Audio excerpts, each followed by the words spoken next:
Sir ನೀವು software engineer ಮೂಲತಃ ಅಂತ ಕೇಳ್ಪಟ್ಟೆ. ಅದರಿಂದ ನಿಮಗೆ ಪುಸ್ತಕದ ಅಂಗಡಿ ತೆರೀಬೇಕು ಮತ್ತು ಪ್ರಕಾಶನ ಸ್ಟಾರ್ಟ್ ಮಾಡಬೇಕು ಅಂತ ನಿಮಗೆ ಯಾವಾಗ ಅನಿಸ್ತು ಸರ್? ಅದಕ್ಕೆ ಯಾವ ಪ್ರೇರಣೆ ಏನು ಕೊಡ್ತು?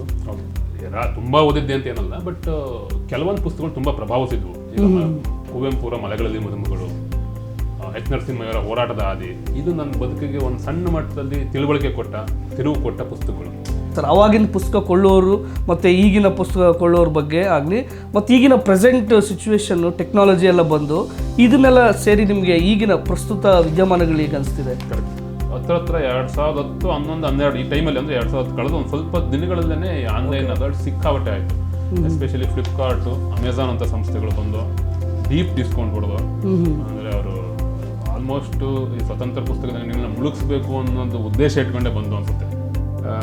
ಎಷ್ಟೋ ಸರಿ ರೀಪ್ರಿಂಟ್ ಆಗಲ್ಲ ಈ ಅಧ್ಯಯನ ಪುಸ್ತಕಗಳು, ಎರಡನೇ ಪ್ರಿಂಟ್ ಆದ್ರೆ ಹೋಗುತ್ತೋ ಇಲ್ವೋ ಅಂತ ಇರುತ್ತೆ. ಸೊ ಹಳೆ ಪುಸ್ತಕ ಬಗ್ಗೆ ಸಿಕ್ಕಾಗುತ್ತೆ. ಇದು ಇಂಪಾರ್ಟೆಂಟ್. ನಾನು ಕೇಳಿದ್ರೆ ಸೆಕೆಂಡ್ ಹ್ಯಾಂಡ್ ಬುಕ್ ಮಾರ್ಕೆಟ್ ಒಂದು ಪುಸ್ತಕ ಸಂಸ್ಕೃತಿನ ಕ್ರಿಯಾಶೀಲವಾಗಿಡೋದಕ್ಕೆ ಮತ್ತು ವೈಬ್ರೆಂಟ್ ಆಗಿಡೋದಕ್ಕೆ ಸೆಕೆಂಡ್ ಹ್ಯಾಂಡ್ ಪುಸ್ತಕಗಳು ತುಂಬ ಇಂಪಾರ್ಟೆಂಟ್. ನಮಸ್ತೆ ವೀಕ್ಷಕರೇ, ಇಂದು ನಮ್ಮ ಜೊತೆ ಗುರುಪ್ರಸಾದ್ ಅವರಿದ್ದಾರೆ. ಇಂಡಿಪೆಂಡೆಂಟ್ ಜರ್ನಲಿಸ್ಟ್, ನ್ಯಾಯಪಥ ಮತ್ತು ಗೌರಿ.com ಇದನ್ನು ನಡೆಸ್ತಾ ಇರೋ ಸಂಪಾದಕರು, ಹಾಗೂ ಆಕೃತಿ ಪುಸ್ತಕದ ಅಂಗಡಿ ಕೂಡ ಇದೆ. ಅದಲ್ಲದೆ ಆಕೃತಿ ಪ್ರಕಾಶನವನ್ನು ಕೂಡ ಅವರು ಮಾಡ್ತಾ ಇದ್ದಾರೆ. ಅವ್ರಿಗೆ ಮೊದಲನೇದಾಗಿ ಈ ದಿನ.comಗೆ ಸ್ವಾಗತ ಸರ್. ನಮಸ್ಕಾರ ಸರ್. ನೀವು ಸಾಫ್ಟ್ವೇರ್ ಇಂಜಿನಿಯರ್ ಮೂಲತಃ ಅಂತ ಕೇಳ್ಪಟ್ಟೆ. ಅದರಿಂದ ನಿಮಗೆ ಪುಸ್ತಕದ ಅಂಗಡಿ ತೆರೀಬೇಕು ಮತ್ತು ಪ್ರಕಾಶನ ಸ್ಟಾರ್ಟ್ ಮಾಡಬೇಕು ಅಂತ ನಿಮಗೆ ಯಾವಾಗ ಅನಿಸ್ತು ಸರ್? ಅದಕ್ಕೆ ಯಾವ ಪ್ರೇರಣೆ ಏನು ಕೊಡ್ತು? ನಾನು 2005ರಲ್ಲಿ ಇಂಜಿನಿಯರಿಂಗ್ ಮುಗಿಸಿದ್ದು RV ಕಾಲೇಜಿಂದ. ನಾನು ಕಂಪ್ಯೂಟರ್ ಸೈನ್ಸ್ ಇಂಜಿನಿಯರು. ಸುಮಾರು ಒಂದು 5 ವರ್ಷ ಕೆಲಸ ಮಾಡಿದೆ. ಲೂಸೆಂಟ್ ಟೆಕ್ನಾಲಜೀಸ್ ಮತ್ತು ಕಂಟಿನ್ಯೂಸ್ ಕಂಪ್ಯೂಟಿಂಗ್ ಈ ಥರದ ಕಂಪನಿಗಳಲ್ಲಿ ಕೆಲಸ ಮಾಡಿದೆ. ಬಟ್ 2010ರಲ್ಲಿ ಏನೋ ಒಂದು ಸಣ್ಣ ಪ್ರೇರಣೆ, ಸ್ವಂತ ಏನಾದರೂ ಮಾಡಬೇಕು ಅಂತ ಮನಸ್ಸಲ್ಲಿತ್ತು. ಒಂದು ಮಟ್ಟದಲ್ಲಿ ನನಗೆ ಪುಸ್ತಕಗಳ ಬಗ್ಗೆ ಒಂದು ಒಲವು ಕೂಡ ಇತ್ತು. ಅಂದರೆ ತುಂಬ ಓದಿದ್ದೆ ಅಂತ ಏನಲ್ಲ, ಬಟ್ ಕೆಲವೊಂದು ಪುಸ್ತಕಗಳು ತುಂಬ ಪ್ರಭಾವಿಸಿದ್ವು. ಈಗ ಕುವೆಂಪುರ ಮಲೆಗಳಲ್ಲಿ ಮದುಮಗಳು, ಎಚ್ ನರಸಿಂಹಯ್ಯರ ಹೋರಾಟದ ಹಾದಿ, ಇದು ನನ್ನ ಬದುಕಿಗೆ ಒಂದು ಸಣ್ಣ ಮಟ್ಟದಲ್ಲಿ ತಿಳುವಳಿಕೆ ಕೊಟ್ಟ, ತಿರುವು ಕೊಟ್ಟ ಪುಸ್ತಕಗಳು. ಈ ರೀತಿ ಪುಸ್ತಕಗಳ ಬಗ್ಗೆ ಒಂದು ಸಣ್ಣ ಮಟ್ಟದ, ಅಂದರೆ ಪುಸ್ತಕದಿಂದ ಒಂದು ತಿಳುವಳಿಕೆ ಜಾಸ್ತಿ ಆಗುತ್ತೆ, ಒಂದು ಬ್ರಾಡರ್ ಪರ್ಸ್ಪೆಕ್ಟಿವ್ ಸಿಗುತ್ತೆ ಅನ್ನೋದು ಇದ್ದಿದ್ದರಿಂದ ಈ ಪುಸ್ತಕದಲ್ಲೇ ಏನಾದರೂ ಒಂದು ಸ್ವಂತ ಉದ್ಯಮ ಬಿಲ್ಡ್ ಮಾಡ್ಬೋದೇನೋ ಅಂತ ಅನಿಸಿ ಈ ಫೀಲ್ಡ್ಗೆ ಇಳಿದೆ. ನಂದು ಮೊದಲನೇ ಎಕ್ಸ್ಪೀರಿಯನ್ಸ್ 2010ರಲ್ಲಿ ಗದಗ ಸಾಹಿತ್ಯ ಸಮ್ಮೇಳನ ಆಯಿತು. ಗದಗ ಸಾಹಿತ್ಯ ಸಮ್ಮೇಳನದಲ್ಲಿ ಗೀತಾ ನಾಗಭೂಷಣ್ ಅವರು ಸಮ್ಮೇಳನಾಧ್ಯಕ್ಷೆ. ಅವರದು ಅವಾಗ ಬದುಕು ಅನ್ನೋ ಒಂದು ಕಾದಂಬರಿ ಬರೆದಿದ್ರು. ಅದು ತುಂಬ ಪ್ರಖ್ಯಾತ ಆಗಿತ್ತು, ಬದುಕು ಕಾದಂಬರಿ.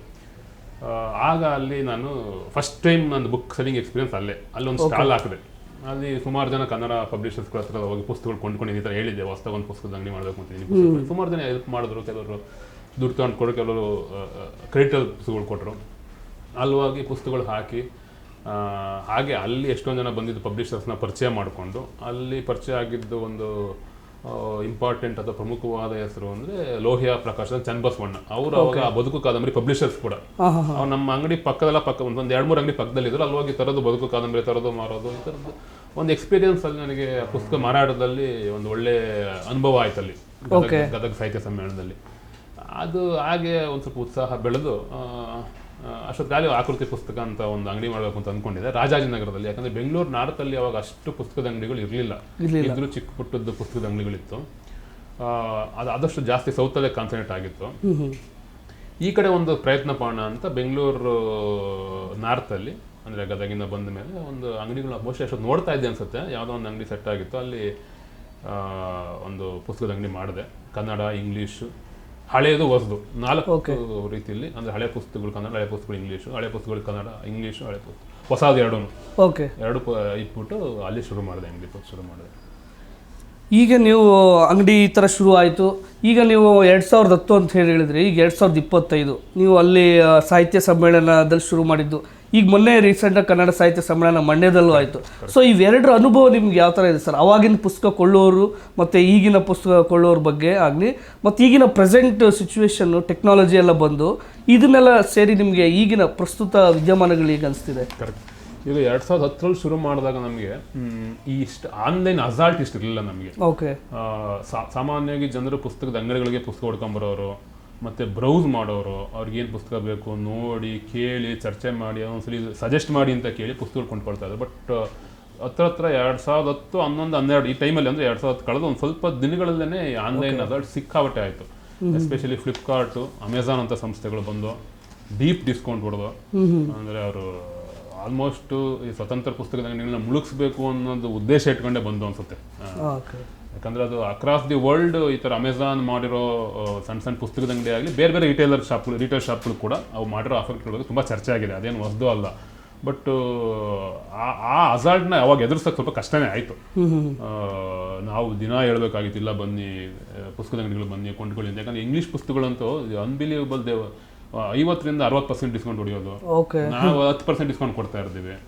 ಅಲ್ಲೇ ಸಿಗುತ್ತೆ ಅಂತ ಗ್ರಾಹಕರದು ಮನೋಭಾವನೆ ಹಂಗೆ ಫ್ರೀ ಡಿಸ್ಕೌಂಟ್ ಹೊಡೆಯೋದು. ಅವ್ರೇನು ಫ್ಲಿಪ್ಕಾರ್ಟ್ ಅಂತೂ ಸುಮಾರು ವರ್ಷ ಲಾಸಲ್ಲಿ ಕೆಲಸ ಮಾಡಿದ್ರು. ಅಮೆಝಾನ್ ಅಟ್ಲೀಸ್ಟ್ ಗ್ಲೋಬಲ್ ಸಂಸ್ಥೆ ಅವ್ರಿಗೇನು ಅಂತ ದುಡ್ಡಿತ್ತು, ಬೇಜಾನಿತ್ತು ಅಂತ ಬಿಸಾಕ್ಬೋದಾಗಿತ್ತು. ಬಟ್ ಇದ್ರ ಬಗ್ಗೆ ಒಂದು ಅವೇರ್ನೆಸ್ ಮೂಡಿಸೋಕ್ಕೆ ಅಕ್ರಾಸ್ ದಿ ವರ್ಲ್ಡ್ ಜಾಗತಿಕವಾಗಿ ಸುಮಾರು ಬುಕ್ ಸೆಲ್ಲರ್ಸಿಂದ ಹಿಡಿದು ಬೇರೆ ಬೇರೆ ರಿಟೇಲರ್ಸ್ ಮತ್ತು ಚಿಂತಕರು, ಇಂಟೆಲೆಕ್ಚುಯಲ್ಸ್ ಮತ್ತು ಒಂದು ಸೊಸೈಟಿಗೆ ಕನ್ಸರ್ನ್ ಇರೋರು ಒಂದು ದೊಡ್ಡ ಅಭಿಯಾನ ಥರನೇ ಮಾಡಿದ್ರು. ದಯವಿಟ್ಟು ಇಂಡಿಪೆಂಡೆಂಟ್ ಬುಕ್ ಸ್ಟೋರ್ಸ್ ಬನ್ನಿ, ಇಂಡಿಪೆಂಡೆಂಟ್ ಬುಕ್ ಸ್ಟೋರ್ಸಲ್ಲಿ ಬುಕ್ಸ್ ಕೊಂಡ್ಕೊಳ್ಳಿ, 10 ರೂಪಾಯಿ 20 ರೂಪಾಯಿ 30 ರೂಪಾಯಿ ಜಾಸ್ತಿ ಇದ್ರೂ ಪರವಾಗಿಲ್ಲ, ನೀವು ಬುಕ್ ಸ್ಟೋರ್ಸ್ನ ಸಹಾಯ ಮಾಡಬೇಕು. ಒಂದು ಅದರಲ್ಲೊಂದು ಸ್ಲೋಗನ್ ತುಂಬ ಫೇಮಸ್ ಆಯ್ತು, ನಿಮ್ಗೆ ನೆನಪಿರ್ಬೋದು.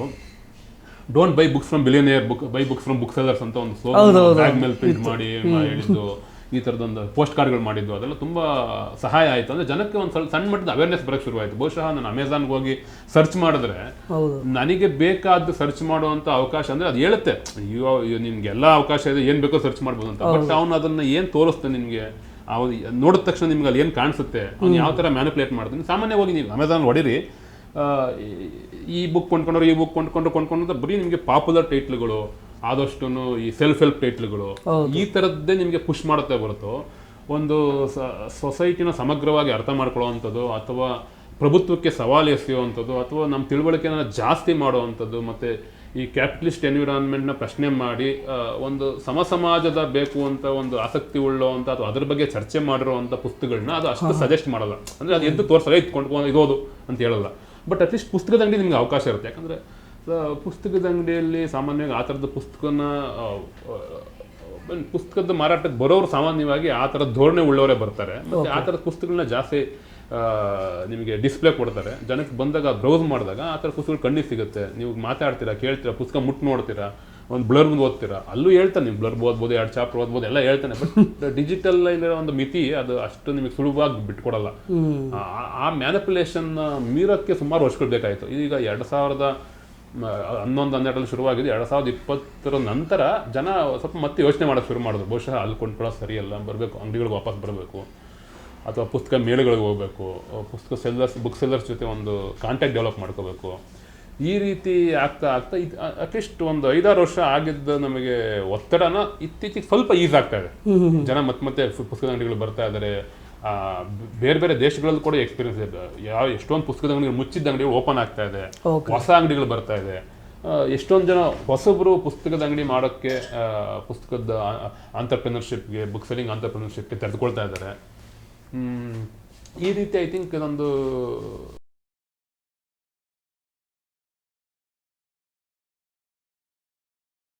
ಒಂದು ಸುತ್ತು ಹೊಡೆದಿದೆ. ಗ್ರಾಜುವಲ್ ಆಗಿ ಸ್ವಲ್ಪ ಮುಗಿಸಿದೆ. ಅದು ಕಸ್ಟಮರ್ಸ್ ಗ್ರಾಜುವಲ್ ಆಗಿ ನಿಮ್ಮ ಬುಕ್ ಸ್ಟೋರ್ಗಳಿಗೆ ವಿಸಿಟ್ ಮಾಡ್ತಿದ್ದಾರೆ ಅಂತ.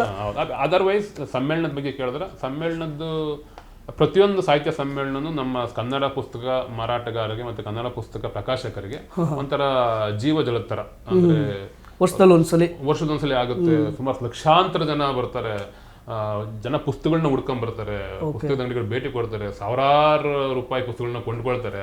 ಸಾಮಾನ್ಯವಾಗಿ ಓದೋರಿಗೆಲ್ಲ ಒಂದು ಸಣ್ಣ ಮಟ್ಟದ ಒಳ್ಳೆ ಎಕ್ಸ್ಪೀರಿಯನ್ಸ್ ಆಗುತ್ತೆ. ಕೆಲವೊಂದರಿಗೆ ಬೇರೆ ಒಂದು ಸ್ವಲ್ಪ ಎಲ್ಲೋ ಮೂಲೆ ಬಿದ್ದವರಿಗೆ ಒಂದ್ಸಲಿ ಕೆಟ್ಟ ಎಕ್ಸ್ಪೀರಿಯನ್ಸ್ ಆಗಿರ್ಬೋದು. ಬಟ್ ಇನ್ ಜನರಲ್ ಕನ್ನಡ ಸಾಹಿತ್ಯ ಸಮ್ಮೇಳನಗಳು ಬುಕ್ ಸೆಲ್ಲರ್ಸ್ಗೆ ಮತ್ತು ಪಬ್ಲಿಷರ್ಸ್ಗೆ ಒಂದು ವೆರಿ ಗುಡ್ ಎಕ್ಸ್ಪೀರಿಯನ್ಸ್. ಇವತ್ತು ಮಂಡ್ಯದ್ದಾಗಲಿ ಗದಗಲ್ಲಿ ಮುದ್ದೆ ಆಗಿ ಸುಮಾರು ಸಣ್ಣ ಪುಟ್ಟ ಬೇರೆ ಅಲ್ಲ, ಇದು ದೊಡ್ಡ ಮಟ್ಟದಲ್ಲಿ ಆಗುತ್ತೆ, ಪ್ರತಿ ಬೇರೆ ಬೇರೆ ಜಿಲ್ಲೆಯಲ್ಲಿ ಆಗುತ್ತೆ. ಎಲ್ಲ ಸಾಹಿತ್ಯ ಸಮ್ಮೇಳನಗಳು ಕೂಡ ನಮಗೆ. ಈ ವರ್ಷ ರಾಜಕೀಯವಾಗಿ ನೋಡಿದ್ರೆ ವಿಧಾನಸೌಧದಲ್ಲಿ ಒಂದು ಪುಸ್ತಕ ಮೇಳ, ಅದ್ರದ್ದು ನಿಮ್ಮ ಅನಿಸಿಕೆ ಏನು ಸರ್? ಆ ಥರದ್ದು ಆಗಬೇಕೋ ಅಥವಾ ಅದರಿಂದ ಲಾಭ ಇದೆಯೋ ಪ್ರಕಾಶಕರಿಗೆ? ಅದ್ರ ಬಗ್ಗೆ ಏನು? 2 ವಿಷಯದಲ್ಲಿ ಇದು ವಿಧಾನಸೌಧದ ಪುಸ್ತಕ ಮೇಳ ವೆರಿ ಇಂಪಾರ್ಟೆಂಟ್ ಅನಿಸ್ತು. ಒಂದು ಜನಕ್ಕೆ ಒಂದು ಈ ಶಕ್ತಿ ಕೇಂದ್ರ ಅಂತ ಏನು ವಿಧಾನಸೌಧ ಕರ್ಸ್ಕೊಂಡಿದೆ ಅಂತ ಡಿಸ್ಕನೆಕ್ಟ್ ಆಗ್ಬಿಡ್ತಲ್ಲ, ಹೋದ್ರೆ ಬಿಡಲ್ಲ, ಅಲ್ಲಿ ಏನಿದೆ ಗೊತ್ತಿಲ್ಲ. ಈ ಸಲ ಅಟ್ಲೀಸ್ಟ್ ಅದು ವಿ.ಟಿ. ಖಾದರ್ ಅವರು ಮಾನ್ಯ ಸಭಾಧ್ಯಕ್ಷರು ತಗೊಂಡಿದ್ದ ಈ ಇನಿಷಿಯೇಟಿವ್ 2 ಕಾರಣಗಳು ಬಹಳ ಮುಖ್ಯ ಅನಿಸ್ತು. ಒಂದು, ಜನಕ್ಕೆ ಒಂದು ಆ ವಿಧಾನಸೌಧ ಕನೆಕ್ಟ್ ಮಾಡಕ್ಕೆ ಆಯ್ತು. ಜನ ಒಂದು ಅಲ್ಲಿ ಮೇಲ್ಗಡೆ ಅಸೆಂಬ್ಲಿಗೆ ಬಿಡ್ತಾರಂತ ಒಂದೊಂದೂವರೆ ಕಿಲೋಮೀಟರ್ ಕ್ಯೂ ನಿಂತ್ಕೊಂಡಿದ್ರು ನೋಡೋಕ್ಕೋಸ್ಕರ ಅಸೆಂಬ್ಲಿಗೆ ಹೋಗ್ಬೇಕು ಅಂತ. ಜೊತೆಗೆ ಆ ರೀಕನೆಕ್ಟ್ ಅದೊಂದು ಗುಡ್ ವಿಲ್ ಬರುತ್ತೆ ಸರ್ಕಾರದ ಮೇಲೆ ಆಗಲಿ, ಯಾವುದೇ ಸರ್ಕಾರ ಆಗಲಿ. ಹೌದು, ಇದು ಜನರ ಮಾತು ಕೇಳುತ್ತೆ ಅಥವಾ ಜನರ ಜೊತೆ ಸಂಪರ್ಕ ಹೊಂದಕ್ಕೆ ಸರ್ಕಾರಕ್ಕೂ ಇಷ್ಟ ಇದೆ ಅನ್ನೋದು ಒಂದು ಅದು ಬ್ರಾಡರ್ ಪರ್ಸ್ಪೆಕ್ಟಿವ್ ಇರ್ಬೋದು. ಅದು ಅಷ್ಟೇನು ಇವಾಗ ಜನರ ಮಾತು ಕೇಳ್ಬಿಡ್ದೆ ನಾಳೆ ಯಾರೋ ಬಂದು ಕೊಟ್ಟಿದ್ದು ಅರ್ಜಿ ತಾನು ಬಗೆಹರಿಸ್ಬಿಡುತ್ತೆ ಒಂದು ನೋಷನಲ್ಲಿ ಅದು ಸರ್ಕಾರದ ಜೊತೆ ಒಂದು ಕನೆಕ್ಟ್ ಮಾಡೋದು ಒಂದು ಒಳ್ಳೆ ಉದ್ದೇಶವಾಯಿತು. ಅದು ಪ್ರಕಾಶಕರಿಗೆ ಕೂಡ, ಯಾಕಂದ್ರೆ ಬೆಂಗಳೂರಲ್ಲಿ ಆ ಪುಸ್ತಕ ಮೇಳ ನಿಂತು ಸುಮಾರು 6 ರಿಂದ 7 ವರ್ಷ ಆಯ್ತು. ಮುಂದೆ ಬೆಂಗಳೂರು ಬುಕ್ ಫೆಸ್ಟಿವಲ್ ಅಂತ ಹಿಂದೆ ಅಲ್ಲಿ ನಮ್ಮ ಪ್ಯಾಲೇಸ್ ಗ್ರೌಂಡ್ಸ್ ನಡೀತಾ ಇತ್ತು. ಅದು ಪ್ರತಿ ವರ್ಷ ಒಂದು ಬ್ಯಾಂಗ್ಳೂರ್ ಬುಕ್ ಸೆಲ್ಲರ್ಸ್ ಆರ್ಗನೈಸೇಷನ್ ಅಂತ, ಬುಕ್ ಸೆಲ್ಲರ್ಸ್ ಯಾವುದೋ ಸಮ್ ಆರ್ಗನೈಸೇಷನ್, ಕಂಪ್ಲೀಟ್ ಹೆಸರು ಗೊತ್ತಿಲ್ಲ, ಬಟ್ ಅವ್ರು ಮಾಡ್ತಾ ಇದ್ರು. ಅಲ್ಲಿ ಅಂದರೆ ಬರೀ ಬೆಂಗಳೂರಲ್ಲಿ ಮಾತ್ರ ಅಲ್ಲದೆ ಕರ್ನಾಟಕ, ಬೇರೆ ತಮಿಳುನಾಡು, ಬೇರೆ ಬೇರೆ ರಾಜ್ಯಗಳಿಂದ ಬಂದು ಬುಕ್ ಎಕ್ಸಿಬಿಟ್ ಮಾಡೋರು. ಒಂದು ಅದು ಇಂಗ್ಲೀಷು ಕನ್ನಡ 2 ಪುಸ್ತಕಗಳು ಅಲ್ಲಿ ಎಕ್ಸಿಬಿಟ್ ಆಗೋದು. ಬಟ್ ತಮಿಳು, ಮಲಯಾಳಂ ಕೂಡ ಬರ್ತಾ ಇದ್ರು. ಒಂದು ದೊಡ್ಡ ಮಟ್ಟದಲ್ಲಿ ಅದು ಕೂಡ ಆಗ್ತಾ ಇತ್ತು. ಬಟ್ ಅದು ನಿಂತು ಸುಮಾರು ಕೊರೋನಾ ಆದಮೇಲೆ ಅದು ನಡೆದಿಲ್ಲ ಅದು. ಸೊ ಬೆಂಗಳೂರಿಗೆ ಒಂದು ಬುಕ್ ಎಕ್ಸಿಬಿಷನ್ ಅಗತ್ಯ ಇದ್ದಿದ್ದನ್ನು ಈ ವಿಧಾನಸೌಧ ಪುಸ್ತಕ ಮೇಳ ಪೂರೈಸಿತು. ಸೊ ಆ ನಿಟ್ಟಿನಲ್ಲಿ ಇದು ಪಬ್ಲಿಷರ್ಸ್ಗೆ ಮತ್ತು ಈವನ್ ಫಾರ್ ದಿ ಸರ್ಕಾರಕ್ಕೆ ಕೂಡ ಬಹಳ ಒಳ್ಳೆಯ ಹೆಸರು ಕೊಟ್ಟಿದ್ದ, ಮತ್ತು ಪಬ್ಲಿಷರ್ಸ್ಗೆ ಒಂದು ಮಾನಿಟರಿ ಹೆಲ್ಪ್ ಮತ್ತು ಪುಸ್ತಕಗಳನ್ನ ಪ್ರದರ್ಶನ ಮತ್ತು ಸೆಲ್ ಮಾಡೋಕ್ಕೆ ಹೆಲ್ಪ್ ಮಾಡಿದ್ದ ಪುಸ್ತಕ ಮೇಳ ಇದು. ಓಕೆ ಸರ್, ಈಗ ನೀವು ಇದನ್ನ ಈ ಬೆಂಗಳೂರು ಬುಕ್ ಫೆಸ್ಟಿವಲ್ನ ಬೇರೆ ರೀತಿಯಲ್ಲಿ ಶುರು ಮಾಡಬೇಕು ಅಂತ ನಾವು ಅಟ್ಲೀಸ್ಟ್ ಕೆಲವೊಬ್ಬರು ಇಂಡಿಪೆಂಡೆಂಟ್ ಬುಕ್ ಸೆಲ್ಲರ್ಸ್ ಶುರು ಮಾಡಿಕೊಂಡು ಒಂದು ಕರ್ನಾಟಕ ಪ್ರಕಾಶಕರ, ಪುಸ್ತಕ ಮಾರಾಟಗಾರ ಮತ್ತು ಲೇಖಕರ ಸಂಘ ಅಂತ ಒಂದು ರಿಜಿಸ್ಟರ್ ಮಾಡ್ತಾ ಇದೀವಿ. ಓಕೆ, ಅದು ಶೀಘ್ರದಲ್ಲಿ ರಿಜಿಸ್ಟರ್ ಆಗಿದೆ. ಅದನ್ನ ನಾವು ಪ್ಯಾಲೇಸ್ ಗ್ರೌಂಡ್ಸ್ ಅಲ್ಲಿ ಒಂದು ದೊಡ್ಡ ಮಟ್ಟದಲ್ಲಿ ಒಂದು ಪುಸ್ತಕ ಮೇಳವನ್ನು ಮಾಡಬೇಕು ಅಂತ ಒಂದು ಉದ್ದೇಶ ಇದೆ. ನೋಡೋಣ ಅದೇನಾದ್ರು ಅಕಸ್ಮಾತ್ ಸಕ್ಸಸ್ಫುಲ್ ಆದರೆ. ಓಕೆ, ಈಗ ನೀವು ಪ್ರಕಾಶಕರು ಆದ ಕಾರಣ ನನಗೆ ಒಂದು ಪ್ರಶ್ನೆ ಏನಂದರೆ, ಈಗಿನ ಯುವಕರಿಗೆ ಯಾರಾದ್ರೂ ಈಗ ನಾನು ಪಬ್ಲಿಷ್ ಮಾಡಬೇಕು ಅಂತ ಇರೋರಿಗೆ ನೀವು ಇಡೀ ಒಂದು ಸ್ಟಾರ್ಟಿಂಗ್ ಆ ಬುಕ್ಕನ್ನು ಹೆಂಗೆ ಸೆಲೆಕ್ಟ್ ಮಾಡ್ತೀರಾ ಎಂದು ಹಿಡಿದು ಅದು ಲಾಸ್ಟ್ಗೆ ಗ್ರಾಹಕರಿಗೆ ತಲುಪಿಸೋವರೆಗೆ ನಿಮ್ಗೆ ಆ ಇಡೀ ಪ್ರೊಸೆಸ್ ಗೊತ್ತಿದೆ. ಸ್ವಲ್ಪ ಸ್ಮಾಲ್ ಡೀಟೇಲ್ ಆಗಿ ನಮ್ಮ ವೀಕ್ಷಕರಿಗೆ ತಿಳಿಸ್ಕೊಡ್ಬೋದಾ? ಗೊತ್ತಾಯ್ತು. ಈ ಕನ್ನಡದ ಒಂದು ಕ್ಲೋಸ್ ನಿಟ್ ಸರ್ಕಲ್ ಅಂತ ಹೇಳ್ಬೋದು ಪಬ್ಲಿಷಿಂಗ್ ವರ್ಲ್ಡ್. ಸಾಮಾನ್ಯವಾಗಿ ಇಲ್ಲಿ ಬರೆಯೋರು, ಪ್ರಕಾಶಕರು ಮತ್ತು ಪುಸ್ತಕ ಮಾರಾಟಗಾರರು ಸಣ್ಣ ಮಟ್ಟದಲ್ಲಿ ಒಂದು ಪರಿಚಯ ಇದ್ದೇ ಇರುತ್ತೆ. ಹೊಸಬ್ರು ಆದವರು ಕೂಡ ಅವರು ಬಹುಶಃ ಒಂದು ಮ್ಯಾಗ್ಝೈನಲ್ಲಿ ಬರೋದು ಅಥವಾ ಫೇಸ್ಬುಕ್ ಅಥವಾ ಟ್ವಿಟ್ಟರು ಅಥವಾ ಇನ್ಸ್ಟಾಗ್ರಾಮಲ್ಲಿ ಬರೋದು ಒಂದು ಸಣ್ಣ ಮಟ್ಟದ ಪರಿಚಯ ಇರುತ್ತೆ. ಸಾಮಾನ್ಯವಾಗಿ ಅವ್ರು ಏನು ಮಾಡ್ತಾರೆ, ನಾನು ಈ ಥರ ಒಂದಷ್ಟು ಕಥೆಗಳನ್ನ ಬರೆದಿದ್ದೀನಿ ಅಥವಾ ನಂದು ಒಂದು ಹಿಂದಿನ ಕಥಾ ಸಂಕಲನ ತೋರಿಸ್ಬಿಟ್ಟು ನನ್ನ ಕಥಾ ಸಂಕಲನ ಚೆನ್ನಾಗಿ ಖರ್ಚಾಗಿತ್ತು, ಹೊಸ ಕಥೆಗಳು ಬರೆದಿದ್ದೀನಿ, ಅಥವಾ ಈ ಕಥೆಗೆ ಒಂದು ಅವಾರ್ಡ್ ಬಂದಿದೆ ಪ್ರಜಾವಾಣಿಯಲ್ಲೋ ಅಥವಾ ಇನ್ನೆಲ್ಲ ಒಂದು ದಸರಾ ಇದರಲ್ಲಿ ಅವ್ರದ್ದು ವಿಶೇಷ ಸಂಚಿಕೆಲ್ಲ ಅವಾರ್ಡ್ ಬಂದಿದೆ, ಇದು ಈ ಥರ ಅಪ್ರೋಚ್ ಮಾಡ್ತಾರೆ. ಸೊ ನಾವು ಪಬ್ಲಿಷರ್ ಆದವ್ರು ಏನು ಮಾಡ್ತೀವಿ, ಸಾಮಾನ್ಯವಾಗಿ ಆ ಕಥೆಗಳನ್ನ ತರಿಸ್ಕೊಂಡು ಒಂದ್ಸರಿ ನಾವು ಓದ್ತೀವಿ. ಸೊ ಅಥವಾ ನಮ್ಮ ಸಲಹೆಗಾರರು ಅಂತ ಯಾರಾದರೂ ಇದ್ದರೆ, ಸಾಮಾನ್ಯ ಪಬ್ಲಿಷರ್ಸ್ಗೆ ಅಫಿಷಿಯಲ್ ಆಗಿ ಅಧಿಕೃತವಾಗಿ ಸಲಹೆಗಾರ ಅಂತ ಇಟ್ಕೊಳ್ತಾರೆ, ಅಥವಾ ಅನ್ಅಫಿಷಿಯಲ್ ಆಗಿ ನಮ್ಮ ಸೀನಿಯರ್ ರೈಟರ್ಸ್ ಯಾರಿರ್ತಾರೆ ಅವ್ರಿಗೆ ತಗೊಂಡು ಒಂದಷ್ಟು ಸಜೆಷನ್ಸ್ ಕೊಡಿ ಅಂತ ಹೇಳ್ತೀವಿ. ಸೊ ಆ ಸಜೆಷನ್ಗಳನ್ನ ನಾವು ಪಾಸ್ ಆನ್ ಮಾಡ್ತೀವಿ ಯಾರಿಗೆ, ಬರಹಗಾರರಿಗೆ. ಇದನ್ನು ಈ ಥರದಿನ ಸಜೆಷನ್ ಚೇಂಜ್ ಮಾಡ್ಬೋದಾ, ಅಥವಾ ಈ ಕತೆ ಡ್ರಾಪ್ ಮಾಡ್ಬೋದಾ, ಅಥವಾ ಇನ್ನೊಂದು ಹೊಸ ಕತೆ ಆ್ಯಡ್ ಮಾಡ್ಬೋದಾ, ಆ ಥರದ್ದು ಏನಾದರೂ ಹೇಳಿ ಅದಕ್ಕೆ ಬೇಕಾದ. ಇಲ್ಲಿ ನಮ್ಮಲ್ಲಿ ಕಾಪಿ ರೈಟಿಂಗ್ ಅನ್ನೋ ಕಾನ್ಸೆಪ್ಟು ಕನ್ನಡದ ಮಟ್ಟಲ್ಲಿ ಅಷ್ಟಿಲ್ಲ. ಇಂಗ್ಲೀಷ್ ಪ್ರಕಾಶನ ಲೋಕದಲ್ಲಿ ಏನಿದೆ ಅದು ಕಾಪಿ ರೈಟಿಂಗ್ ಅಂದರೆ ಅವರು ಪ್ಯಾರಾಗ್ರಾಫ್ ಕಡೆ ಕಿತ್ತಾಕ್ತಾರೆ, ಸಿಕ್ಕಾಬಿಟ್ಟು ಎಡಿಟ್ ಮಾಡಬೇಕಾದ್ರೆ. ಕನ್ನಡದಲ್ಲಿ ಅದು ಇನ್ನೂ ಆ ಮಟ್ಟದಲ್ಲಿ ಬಂದಿಲ್ಲ. ನಾವು ಇನ್ನು ಇದನ್ನು ಚೇಂಜ್ ಮಾಡ್ಬೋದಾ ಅಥವಾ ಇದನ್ನು ತೆಗಿಬೋದಾ ಅಂತ ಆ ಥರಗೆ ಸಜೆಸ್ಟ್ ಮಾಡಿ ಆ ಚೇಂಜಸ್ ಮಾಡಿಸ್ಕೋತೀವಿ ಅಷ್ಟೇ. ಸೊ ಇದಾಗ್ಬಿಟ್ಟು ಅದನ್ನೊಂದು ಒಳ್ಳೆ ಶೇಪಿಗೆ ತಂದು ಅದನ್ನ ಡಿಸೈನ್ ಮಾಡಿದ್ವಿ, ಪೇಜ್ ಡಿಸೈನ್ ಮಾಡ್ತೀವಿ. ಡಿಸೈನರ್ ಹತ್ರ ಒಂದು ಒಳ್ಳೆ ಕವರ್ ಪೇಜ್ ಡಿಸೈನ್ ಮಾಡಿ ಪ್ರಿಂಟ್ ಮಾಡ್ತೀವಿ, ಮತ್ತು ಅದನ್ನು ಮಾರ್ಕೆಟಿಗೆ ಕೊಡ್ತೀವಿ. ಮಾರ್ಕೆಟಿಗೆ ಕೊಡೋದು ಅಂದರೆ ಇಲ್ಲಿ ಒಂದು ಸುಮಾರು ಬೆಂಗಳೂರಲ್ಲಿ ಸುಮಾರು ಪುಸ್ತಕದ ಅಂಗಡಿಗಳಿದ್ದಾವೆ, ಆ ಪುಸ್ತಕದ ಅಂಗಡಿ ತೋರಿಸೋದು, ಅಥವಾ ಆನ್ಲೈನ್ ಮಾರಾಟಗಾರರಿದ್ದಾರೆ, ಅಥವಾ ನಾವು ನಮ್ಮ ಫೇಸ್ಬುಕ್ಕು ಅಥವಾ ವಾಟ್ಸ್ಆ್ಯಪ್ ಮೂಲಕ ಅದನ್ನು ಮಾರಾಟ ಮಾಡೋದು. ಈ ರೀತಿ ಅದನ್ನು ಜನರಿಗೆ ತಲುಪಿಸೋಕೆ ಕೆಲಸ ಮಾಡ್ತೀವಿ. ಇದೊಂದು ಸಣ್ಣ ಚೈನ್ ನಡೆಯುತ್ತೆ ಅನ್ನೋದಷ್ಟೇ. ಮತ್ತು ಈಗ ಪ್ರಸ್ತುತ ರಾಜಕೀಯ ವಿದ್ಯಮಾನಗಳಾಗಿರ್ಬೋದು ಅಥವಾ ಧಾರ್ಮಿಕವಾದ ವಿದ್ಯಮಾನಗಳಾಗಿರ್ಬೋದು, ನೀವು ಬೇರೆ ಬೇರೆ ನಮ್ಮ ದೇಶದ ಬೇರೆ ಬೇರೆ ಬುಕ್ ಫೆಸ್ಟಿವಲ್ಗಳಿಗೆ ಹೋಗಿದ್ದೀರಿ. ಹಾಗಾಗಿ ಆ ವಿಷಯಕ್ಕೆ ಸಂಬಂಧಪಟ್ಟಂತೆ ನಮ್ಮ ಕನ್ನಡ ಪುಸ್ತಕ ಲೋಕದಲ್ಲಿ ಅದರ ಹೊರಗಡೆ ನೀವು ಚೆನ್ನೈಯಲ್ಲಾಗಿರ್ಬೋದು, ಮೊನ್ನೆ ಕೋಲ್ಕತ್ತಾದಲ್ಲಾಗಿರ್ಬೋದು, ಕೇರಳದಲ್ಲಿ ಇಲ್ಲೆಲ್ಲ ನೋಡಿರೋ ಕಾರಣ ಇಲ್ಲಿಯ ಪುಸ್ತಕ ಒಂದು ಕೊಳ್ಳುವಿಕೆ ಮತ್ತು ಅಲ್ಲಿದು ಮತ್ತು ಈ ಪುಸ್ತಕಗಳು ಬೇರೆ ಬೇರೆ ರೀತಿ, ಯಾಕಂದರೆ ರಾಜಕೀಯವಾಗೂ ಕೂಡ ಕೆಲವೊಂದೊಂದು ಪುಸ್ತಕಗಳು ಮತ್ತು ಧಾರ್ಮಿಕವಾಗೂ ಕೆಲವೊಂದೊಂದು ಆಯ್ಕೆಗೆ ಓದುಗರಿಗೆ ಅದೊಂದು ಪ್ರೇರಣೆ ಕೊಡುತ್ತೆ. ಅದ್ರ ಬಗ್ಗೆ ನೀವು ಏನು ಅನ್ಸುತ್ತೆ ಸರ್? ಇದು ಕೆಲವೊಂದು ಸ್ಟ್ರೈಕಿಂಗ್ ಡಿಫ್ರೆನ್ಸ್ಗಳು ನಾವು ಕಾಣಿಸ್ಬೋದು. ಎಸ್ಪೆಷಲಿ ನನಗೆ ಚೆನ್ನೈ ಬುಕ್ ಫೇರ್ಗೆ ಪ್ರತಿ ವರ್ಷ ವಿಸಿಟ್ ಮಾಡ್ತೀನಿ. ಈ ಕರ್ನಾಟಕದಲ್ಲೂ ಬಹುತೇಕ ಆಲ್ಮೋಸ್ಟ್ ಸಾಹಿತ್ಯ ಸಮ್ಮೇಳನಗಳು ಮತ್ತು ಬುಕ್ ಫೇರ್ಗಳನ್ನ ನಾನು ನೋಡಿದ್ದೀನಿ ಅಥವಾ ನಾನೇ ಭಾಗವಹಿಸಿದ್ದೀನಿ. ಓಕೆ. ಈ ತಮಿಳ್ನಾಡಲ್ಲಿ ಆಗುವಂಥ ನೀವು ಚೆನ್ನೈ ಬುಕ್ ಫೇರ್ ಆಗಲಿ ಬೇರೆ ಬೇರೆ ಅಲ್ಲಿ ಪ್ರತಿ ಜಿಲ್ಲೆಯಲ್ಲಿ ಪ್ರತಿ ತಿಂಗಳು ಒಂದೊಂದು ಬುಕ್ ಫೇರ್ ಆಗುತ್ತೆ. ಓಕೆ. ಅಲ್ಲಿ ನೋಡಿದ್ರೆ ನಿಮಗೆ ಒಂದು ವೈಚಾರಿಕವಾದ ಮತ್ತು ಪ್ರಗತಿಪರವಾದ ಆಂಟಿ ಕ್ಯಾಸ್ಟ್ ಅನ್ನಬಹುದಾದ ಪ್ರಕಾಶಕರು ಅವ್ರ ಪುಸ್ತಕಗಳನ್ನ ಡಿಸ್ಪ್ಲೇ ಮಾಡೋದು, ಪ್ರದರ್ಶನ ಮಾಡೋದು, ಸೆಲ್ ಮಾಡೋದು ತುಂಬಾ ದೊಡ್ಡ ಮಟ್ಟದಲ್ಲಿರುತ್ತೆ. ತಮಿಳ್ನಾಡಲ್ಲಿ ನೋಡಿದ್ರೆ ನೀವು ಸುಮಾರು ಒಂದು 700 ಸ್ಟಾಲ್ ಇದ್ರೆ ಸುಮಾರು ಒಂದು 500 ರಿಂದ 600 ಸ್ಟಾಲು ಅಲ್ಲಿ ಅಂಬೇಡ್ಕರ್ ಪುಸ್ತಕಗಳು ಇದ್ದೇ ಇರ್ತವೆ. ವಿಚಾರವಾದಿ ಪೆರಿಯಾರ್ ಪುಸ್ತಕಗಳು ಇದ್ದೇ ಇರ್ತವೆ. ಈ ತರದೊಂದು ಆಂಟಿ ಎಸ್ಟಾಬ್ಲಿಷ್ಮೆಂಟ್ ಅನ್ನಬಹುದಾದ ವೈಚಾರಿಕವಾದ ಮತ್ತೆ ಆಂಟಿ ಕ್ಯಾಸ್ಟ್ ಅನ್ನಬಹುದಾದ ಈ ಬಹುತೇಕ ಈ ಪ್ರೋಗ್ರೆಸಿವ್ ಥೀಮ್ಗಳನ್ನ ಇಟ್ಕೊಂಡು ಮಾಡೋ ಪುಸ್ತಕಗಳು ಜಾಸ್ತಿ. ನಮ್ಮ ಕನ್ನಡದಲ್ಲೂ ಆ ಥರದ ಪ್ರಕಾಶಕರು ಇದ್ದಾರೆ, ಇಲ್ಲ ಅಂತಲ್ಲ. ಈಗ ಲಡಾಯಿ ಪುಸ್ತಕ ಇದೆ, ಜೀರುಂಡೆ ಪ್ರಕಾಶನ ಇದೆ, ನಾವು ಆಕೃತಿಯಿಂದನೂ ಸುಮಾರು ಪುಸ್ತಕ ಮಾಡಿದ್ದೀವಿ. ಸುಮಾರು ಈ ಥರದ್ದು ಬೇರೆ ಬೇರೆ ಪುಸ್ತಕದ ಪ್ರಕಾಶಕರು ಈ ಥರ ಪುಸ್ತಕಗಳು ತರ್ತಾರೆ. ಬಟ್ ಇದು ಒಂದು ಚಳುವಳಿ ಮಟ್ಟದಲ್ಲಿ ಇನ್ನು ಕನ್ನಡದಲ್ಲಿ ಬೆಳೆದಿದೆ ಅಂತ ನನ್ನ ಅನಿಸಿಕೆ, ಪರ್ಸನಲ್ ಅನಿಸಿಕೆ. ಬಟ್ ಇದು ಈಗ ಬೆಳಿಬೇಕು ಕೂಡ. ಇತ್ತೀಚೆಗೆ ಬಹುಶಃ ಅದು ಪಿಕಪ್ ಆಗ್ತಾ ಇದೆ. ಇವತ್ತಿಗೆ ಆಂಟಿ ಕ್ಯಾಸ್ಟ್ ಪುಸ್ತಕಗಳು ಜನ ಎಕ್ಸ್ಪೆಕ್ಟ್ ಕೂಡ ಮಾಡ್ತಾ ಇದ್ದಾರೆ, ತಗೋಬೇಕು ಅಂತಿದ್ದಾರೆ. ಮತ್ತೆ ಅಂಬೇಡ್ಕರ್ ರೈಟಿಂಗ್ಸ್ ಬೇರೆ ಬೇರೆ ಫಾರ್ಮಲ್ಲಿ ಬರ್ತಾ ಇದೆ. ಅಂದರೆ ಅವ್ರದನ್ನೇ ಟ್ರಾನ್ಸ್ಲೇಟ್ ಮಾಡೋದು ಅಥವಾ ಅಂಬೇಡ್ಕರ್ ಬಗ್ಗೆ ಬರಹಗಳು ಬರ್ತಾ ಇದೆ. ಮತ್ತು ವೈಚಾರಿಕವಾದ ಪುಸ್ತಕಗಳು ಕೂಡ ಅನುವಾದಗಳಾಗೋದು ಅಥವಾ ಹೊಸದಾಗಿ ಬರೆಯೋದು, ಈ ಪುಸ್ತಕಗಳು ಕೂಡ ಸಾಕಷ್ಟು ಬರ್ತಾ ಇದೆ. ಈಗ ಲಂಕೇಶ್ ಪತ್ರಿಕೆಯಿಂದ ಬಿ ವೀರಭದ್ರಪ್ಪ ಅಂತ ಬರಿತಾ ಇದ್ರು, ಒಂದು ವೈಚಾರಿಕವಾದ ಪುಸ್ತಕಗಳು ಬರಿತಾ ಇದ್ರು. ಈಗ ಅರುಂಧತಿ ಹಿಂಗೆ ನೋಡ್ಕೊಳ್ಳಿ, ಅರುಂಧತಿ ರಾಯಿನ ಕನ್ನಡಕ್ಕೆ ಟ್ರಾನ್ಸ್ಲೇಟ್ ಆಗೋದು ತುಂಬ ಕಡಿಮೆ. One of the progressive thinker and left oriented thinker. ಅವ್ರ ಪುಸ್ತಕಗಳು ನಮ್ಮಲ್ಲಿ ಗೌರಿ ಲಂಕೇಶ್ ಮಾಡಿದ್ದೆ 13 ಡಿಸೆಂಬರ್ ಮತ್ತೆ ಇನ್ನೊಂದು ಮಿಡತೆಗಳನ್ನು ಟೈಟಲ್ ತಕ್ಷಣ ಬರ್ತಾರೆ. ಈ 2 ಪುಸ್ತಕ ಬಿಟ್ಟರೆ ಅವ್ರದ್ದು ಯಾವುದು ಟ್ರಾನ್ಸ್ಲೇಟ್ ಆಗಿಲ್ಲ. ಅವ್ರಾದ್ಮೇಲೆ ಅವ್ರು ಆಜಾದಿ ಅಂತ ಬರೆದ್ರು, ಮತ್ತು ಸುಮಾರು ಸೆಟ್ ಆಫ್ ಎಸ್ಸೆಸ್ ಇದೆ, ಅವ್ರು ಮಾಡೋಕ್ಕೆ ತುಂಬ ಕೆಲಸ ಇದೆ. ಸೊ ಈ ಥರದ್ಕಿಂತ ನಾವು ಕನ್ನಡದ ಓದುಗರು ಇನ್ನೂ ಓಪನ್ ಅಪ್ ಆಗಬೇಕಾಗಿದೆ. ಈಗ ಕ್ಯಾಪಿಟಲಿಸಮ್ ಅನ್ನ ವಿರೋಧಿಸುವಂಥ ಪುಸ್ತಕಗಳನ್ನು ಒಂದು ದೊಡ್ಡ ಮಟ್ಟದಲ್ಲಿ ಇಲ್ಲಿ ಬಂದಿಲ್ಲ. ಕ್ರಿಯಾ ಪ್ರಕಾಶನ ಅಂತಂದರೆ ಅವರು ಒಂದು ಕಮ್ಯುನಿಸ್ಟ್ ಆರ್ಗನೈಸೇಷನ್ ಇಂದನೇ ಬಂದಿರಪ್ಪ. ಅವರು ಒಂದಷ್ಟು ಆಂಟಿ ಕ್ಯಾಪಿಟಲಿಸ್ಟ್ ಆದ ಈಕ್ವಾಲಿಟಿನ ಪ್ರಪೋನ್ ಮಾಡುವಂಥ ಪುಸ್ತಕಗಳನ್ನ ಒಂದಷ್ಟು ಮಾಡಿದ್ದಾರೆ. ಬಟ್ ಇದು ಅವ್ರಿಗೆ ಮಾತ್ರ ಅದು ಸೀಮಿತ ಆಗಬಾರ್ದು.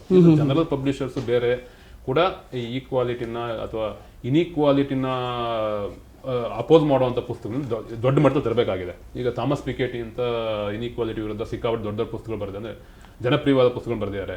ಕ್ಯಾಪಿಟಲ್ ಅಂತ ಒಂದು ಬರೆದಿದ್ದಾರೆ, ಕ್ಯಾಪಿಟಲ್ ಐಡಿಯಾಲಜಿ ಅಂತ ಪುಸ್ತಕಗಳು. ಈ ಥರ ಪುಸ್ತಕಗಳು ಕನ್ನಡದಲ್ಲಿ ತಕ್ಷಣ ಬರಬೇಕು. ಅಥವಾ ಇಲ್ಲಿನ ಯೂನಿವರ್ಸಿಟಿಗಳೇ ಆ ಥರ ಚಿಂತನೆಗಳನ್ನ ಪ್ರಚುರಪಡಿಸೋಂಗೆ ಅಥವಾ ಆ ಚಿಂತನೆಗಳನ್ನ ಒಂದು ಬುಕ್ ಫಾರ್ಮ್ಯಾಟ್ ಅಥವಾ ಪಾಪ್ಯುಲರ್ ರೀಡಿಂಗ್ ಫಾರ್ಮ್ಯಾಟಲ್ಲಿ ತರುವಂಥ ಕೆಲಸ ಆಗಬೇಕು. ಸೊ ಆ ಕೆಲಸಗಳು ಇಲ್ಲಿ ಯೂನಿವರ್ಸಿಟಿಗಳು ನೋಡಿದ್ರೆ ನಡೀತಾ ಇಲ್ಲ.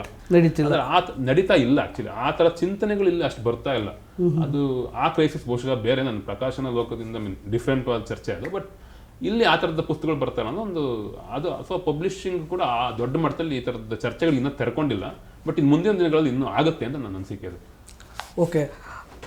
ಈಗ ನೀವು ಹೇಳ್ದಾಗೆ ನಾನು ಸೌತ್ ಇಂಡಿಯಾ ಮತ್ತು ನಾರ್ತ್ ಇಂಡಿಯಾದ ಏನಾದ್ರು ಕಂಪ್ಯಾರಿಸನ್ ಇದೆ ಸರ್? ಬುಕ್ ಅಲ್ಲಿ ನಾರ್ತ್ ಇಂಡಿಯಾ ಕೋಲ್ಕತ್ತಾ, ಅಕಸ್ಮಾತ್ ಡೆಲ್ಲಿ, ಜೈಪುರ್ ಅಲ್ಲಿ, ಮತ್ತೆ ನಮ್ಮ ಸೌತ್ ಇಂಡಿಯಾದಲ್ಲಿ ಬುಕ್ ಅಲ್ಲಿ ಸೇಲ್ ಮಾಡೋ ಇದರಲ್ಲಿ ಆಗಿರ್ಬೋದು ಅಥವಾ ತಗೊಳ್ಳೋರ ಒಂದು ಗಮನ ಏನಾದ್ರು ನೀವೇನಾದ್ರು ಅವ್ರನ್ನ ನೋಡಿದ್ರ ಹತ್ರದಿಂದ ನೋಡಿ? ಡೆಲ್ಲಿ ಬುಕ್ ಫೇರ್ಗೆ ಸುಮಾರು ಸಲ ನಾನು ಭೇಟಿ ಕೊಟ್ಟಿದ್ದೀನಿ. ಬಟ್ ಡೆಲ್ಲಿ ಬುಕ್ ಫೇರ್ ಸಿಕ್ಕಾಪಟ್ಟೆ ದೊಡ್ಡ ಫಾರ್ಮ್ಯಾಟ್ ಅಲ್ಲಿ ಆಗುತ್ತೆ, ಪ್ರಗತಿ ಮೈದಾನಲ್ಲಿ ಮಾಡ್ತಾರೆ ಪ್ರತಿ ವರ್ಷ. ಅಲ್ಲಿ ಬಹುತೇಕ ಅದು ಒಂದು ಇಡೀ ರಾಷ್ಟ್ರದ ಒಂದು ರಾಜಧಾನಿ ಆಗಿರೋದಕ್ಕೋ ಅಥವಾ ಒಂದು ಕಾಸ್ಮೋಪಾಲಿಟನ್ ಕಲ್ಚರ್ ದೊಡ್ಡದಾಗಿರೋದಕ್ಕೋ, ಮತ್ತು ಹಿಂದಿ ಸ್ಪೀಕಿಂಗ್ ವರ್ಲ್ಡ್ ಕೂಡ ಇದು ಜನಸಂಖ್ಯೆ ಜಾಸ್ತಿ ಇರೋದಕ್ಕೇನೋ ಅಲ್ಲಿ ದೊಡ್ಡ ಮಟ್ಟದ ಪ್ರಕಾಶಕರಿದ್ದಾರೆ. ಮತ್ತು ಬುಕ್ ಸೆಲ್ಲರ್ಸ್ ಕೂಡ ಅಲ್ಲಿ ಸಿಕ್ಕಾಪಟ್ಟೆ ಜಾಸ್ತಿ ರೆಪ್ರೆಸೆಂಟ್ ಮಾಡ್ತಾರೆ ಪ್ರಗತಿ ಮೈದಾನಲ್ಲಿ ಇಂಟರ್ನ್ಯಾಷನಲ್ ಬುಕ್ ಫೇರ್ ಆದಾಗ. ಅದರ್ವೈಸ್ ವೈಚಾರಿಕವಾದ ಪುಸ್ತಕಗಳು ಯಾವ ಭಾಷೆಯಲ್ಲೇ ಜಾಸ್ತಿ ಬರ್ತವೆ ಅಂತ ನಾನು ಕೇಳಿದ್ರೆ ಇಂಗ್ಲೀಷಲ್ಲೇ ಜಾಸ್ತಿ ಬರೋದು.